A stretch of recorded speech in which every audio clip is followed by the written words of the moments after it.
बिस्मिल्लाहिर्रहमानिर्रहीम।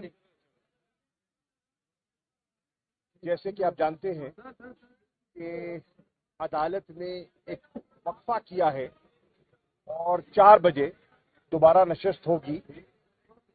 तमाम सियासी जमातों ने अपना नुक्ता नज़र पेश कर दिया। अल्हम्दुलिल्लाह एक चीज़ पर इत्तफाक दिखाई दिया कि कोई आइन से मावरा नहीं है और जितनी सियासी जमातें हैं वो आइन की हदूद के अंदर रहते हुए ही कोई रास्ता तलाश कर सकती हैं और ये तहरीक इंसाफ का पहले दिन से नुक्ता नज़र था। अल्हम्दुलिल्लाह आज जो जितनी सियासी जमातें थी किसी ने भी सुप्रीम कोर्ट के फैसले को चैलेंज नहीं किया और जैसे चीफ जस्टिस साहब ने कहा कि हम उन फैसलों का मजाक नहीं उड़ा सकते कि इसको वापस ले लिया जाए, असर नौ देख लिया जाए। सुप्रीम कोर्ट का फैसला फैसला होता है और वो फैसला दे चुके हैं। अब कोई रास्ता निकल सकता है तो तहरीक इंसाफ ने कभी गुफ्तगू से हम किनारा कश नहीं हुए। हमने हमेशा डायलॉग को फौकियत दी है, लेकिन आइन से इनकार नहीं हो सकता। आइन मुकद्दम है। हम पार्लियामेंटेरियंस हैं जितने खड़े हैं, हमें पार्लियामेंट के तकद्दुस का एहतराम है, हमें पार्लियामेंट की करारदादों की अहमियत से हम वाकिफ हैं, लेकिन पार्लियामेंट की करारदाद आइन पर हावी नहीं हो सकती, आइन की पाबंद हो सकती है। जहां एक रिटन कॉन्स्टिट्यूशन होता है हमने उसके फ्रेमवर्क के अंदर रहते हुए बात को आगे लेकर चलना है। अब देखते हैं इंशाअल्लाह, हम जा रहे हैं, हम आपस में मशावरत करेंगे, इमरान खान साहब से, अपने लीडर से रहनुमाई हासिल करेंगे, अब तक की जो पेशरफ्त है उनकी खिदमत में पेश करेंगे, उनसे रहनुमाई हासिल करके 4 बजे दोबारा हाजिर होंगे। देखिए, जो हमारा बुनियादी मामला है ना, वो सिर्फ ये है कि जिस तरह आज बड़े अच्छे माहौल में बातचीत हुई है, इसको हम खुश आमदीद कहते हैं। और जैसे वो शकीब जलाली साहब ने कहा है ना कि गुफ्तगू कीजिए, फितरत इंसानी है शकीब, जाले लग जाते हैं बंद मकानों में। बातचीत बड़ी ज़रूरी है, आप आगे बढ़ने के लिए गुफ्तगू होनी चाहिए, लेकिन एक ही हमारी बुनियादी शर्त है और वो शर्त ये है कि गुफ्तगू आइन से मावरा नहीं हो। आप जो सुप्रीम कोर्ट ने आज बड़ा अच्छा फैसला किया है, उन्होंने कहा है 14 मई की तारीख इंटैक्ट है, वो आगे हरगिज नहीं जाएगी। और जो मुज़ाकरात हैं वो टाइम फ्रेम ऑटोमेटिकली ही मिल गया है, यानी आपने हर सूरत में अभी 4 बजे दोबारा बुला लिया है, तो अपने 1 हफ्ते में ये मुज़ाकरात के करीब जो है वो कंक्लूड करने हैं। 1 हफ्ते से ज़्यादा का टाइम नहीं है। आइन के अंदर जो शिक दी गई है बड़ा सिंपल है।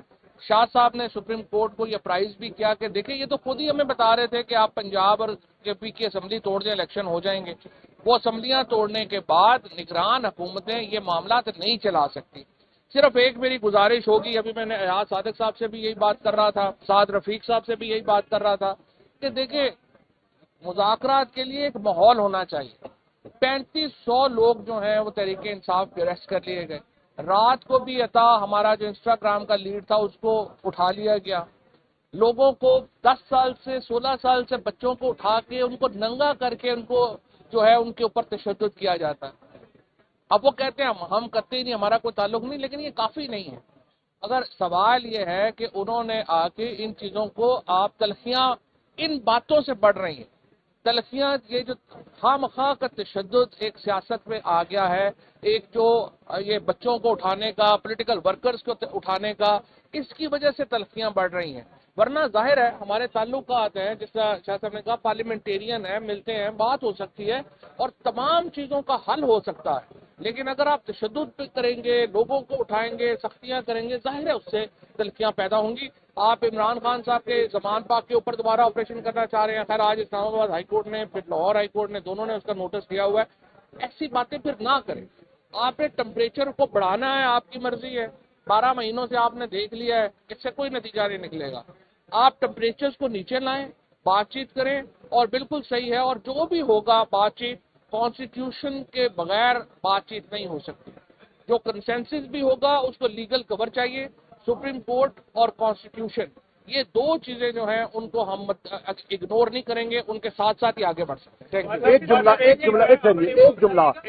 جملہ اور کہنے دیجیے۔ دیکھیے چیف جسٹس صاحب نے ایک بڑی خوبصورت بات کی اور درست بات کی، اور انہوں نے کہا کہ الیکشنز کے لیے ایک لیول پلینگ فیلڈ ہونا چاہیے۔ یہ ہمارے آئین میں جو کیئر ٹیکر کا کانسیپٹ ڈالا گیا، اس کا بنیادی مقصد کیا تھا؟ اس کا مقصد تھا کہ ایک ایسا نگران سیٹ اپ ہو جو واقعتاً غیر جانبدار ہو۔ ہمیں پچھلے کچھ عرصے سے جو اس وقت پنجاب کا اور خیبر پختونخوا کا جو نگران سیٹ اپ ہے، پنجاب کا بالخصوص، اس میں وہ غیر جانبداری کا عنصر دکھائی نہیں دے رہا، شاہ سے بھی زیادہ شاہ کے وفادار، اور وہ جو ان کا مینڈیٹ ہے، آئینی مینڈیٹ ہے، اس سے وہ تجاوز کر رہے ہیں۔ میری پھر گزارش ہوگی، اور میں پھر سپریم کورٹ کے احاطے میں کھڑے ہو کر دستبستہ گزارش کر رہا ہوں نگران سیٹ اپ سے اور ان کے نیچے جو انتظامیہ ہے، چاہے سول سرونٹس ہیں چاہے پولیس ہے، کہ آپ آئین اور قانون کے دائرے کے اندر رہتے ہوئے کام کیجیے۔ آپ آئین اور قانون کے دائرے سے اگر تجاوز کریں گے، آپ ملک و ملت کی خدمت نہیں کر رہے، آپ آئین کا احترام نہیں کر رہے، اور آپ قانون شکنی کر رہے ہیں، آپ آنے والے وقتوں میں اپنے لیے مشکلات پیدا کر رہے ہیں۔ ایسا نہ کیجیے۔ You are servants of the state. اور 22 تاریخ کو سر ان کا ٹینیور ختم ہو گیا ہے، دے آل شوڈ گو ہوم۔ 22 تاریخ کو پنجاب کی حکومت گھر جائے، اپنے ڈیزائن کرے اور اگلا آپ سپریم کورٹ کو سر اس میں ایک چیز تھی، لیول پلینگ فیلڈ کی بات آپ نے کی، لیول پلینگ فیلڈ کی بات آپ نے کی۔ اب بات یہ ہے کہ جو اب سب لوگ یہ کہہ رہے ہیں کہ ہاں ٹھیک ہے، مذاکرات کے دروازے کبھی بند نہیں ہوتے، لیکن حکومت کی جانب سے خواجہ سعد صدیق نے بھی آج میں بات کی، انہوں نے تو کوئی ایسی ایشورنس نہیں دی کہ ہاں ہم آج ہی مذاکرات شروع کرتے ہیں یا کل۔ وہ ابھی عدالت نے کہہ دیا، وہ انہوں نے کہا ہو نہ کہا ہو، عدالت نے کہہ دیا ہے کہ ہم آپ کو عید کے بعد کی گنجائش نہیں دے سکتے، آج ہی بیٹھیے، ابھی بیٹھیے، اور ایک ٹائم فریم کے اندر۔ میں سمجھتا ہوں عدالت نے ایک تاریخ کا تعین کر دیا ہے، تاریخ ہے 27 اپریل۔ ہم نے جو کچھ کرنا ہے 27 اپریل کے فریم ورک کے اندر ہمیں کر لینا چاہیے۔ اگر نیتیں صاف ہیں تو 27 اپریل بہت وقت ہے۔ تعلی دونوں ہاتھوں سے بچتی ہے، اگر وہ نہیں کریں گے تو نہیں ہوگا۔ وہ تو ابھی وہ تو وہاں کریں گے نا، یہاں تو نہیں کریں گے۔ تو خود ہی باہر تو آ بیٹھے جائیں، آ جائیں، ہم کب کہہ رہے آئے بسم اللہ، آئے آئے؟ اگلی فلائٹ پکڑے اور آ جائیں۔ آپ تو لندن میں ریسٹورینٹ تھینک یو۔